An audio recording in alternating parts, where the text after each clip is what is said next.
juga dirayu-rayu Mbak Jumirah itu dimintakan uang 1 miliar. Kisah sedih Jumirah, ketakutan ditagih 1 miliar rupiah oleh kepala dusun usai dapat ganti pembebasan proyek tol. Jumirah, seorang warga di sebuah dusun di Desa Kandangan, Kecamatan Bawen, Semarang, mengaku resah seusai mendapatkan uang ganti pembebasan lahan terdampak proyek tol Yogyakarta-Bawen pada Desember 2022 lalu. Pasalnya, setelah dia mendapatkan uang senilai sekitar 4 miliar rupiah, Jumirah mengatakan dirinya ditatangi oleh oknum kepala dusun beserta perangkat dusun untuk dimintai uang. Yang diminta 1 miliar rupiah, katanya itu kepunyaan yatim, kata Jumirah kepada tribunjateng.com pada Selasa 11 April.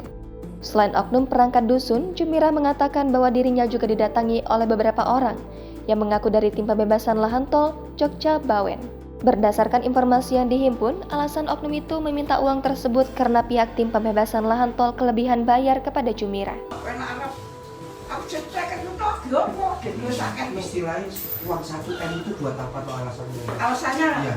katanya Iya, buat apa? buat titipan tim gitu. Tim Itu titipan. titipan kalau orang ngomong aku belum pernah aku ngomongi titip wonten lha aku mesti tangketi wonten DPR.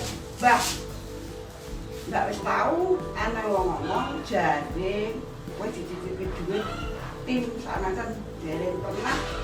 Tapi saya kan sebelumnya juga tidak diberitahu apa-apa, jadi saya tolak, imbuh dia. Jumirah juga mengaku khawatir karena dirinya sempat diancam akan dipenjara jika tidak memberikan sejumlah uang yang disebutkan. Tak hanya itu, dia menerangkan kekhawatirannya bertambah lantaran setelah pertemuan itu, rumahnya selalu didatangi orang tiap pekan. Akibatnya, Jumirah mengaku ketakutan tiap kali rumahnya didatangi oleh orang tak dikenal. Dia pun membeberkan pintu rumahnya sampai digedor-gedor. Adapun setiap mobil yang berhenti di depan rumah, Jumirah langsung ketakutan sampai sakit kepala dan gelesotan di lantai.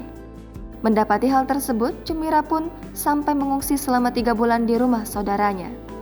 Dari informasi yang dihimpun juga, Jumirah didampingi oleh pengacara dan lembaga investasi negara untuk melakukan audiensi dengan para anggota DPRD Semarang pada Sabtu 8 April lalu. Sebelumnya, Jumirah juga sudah melakukan mediasi dengan lurah setempat serta diundang ke kantor Setda Semarang pada Februari 2023 lalu.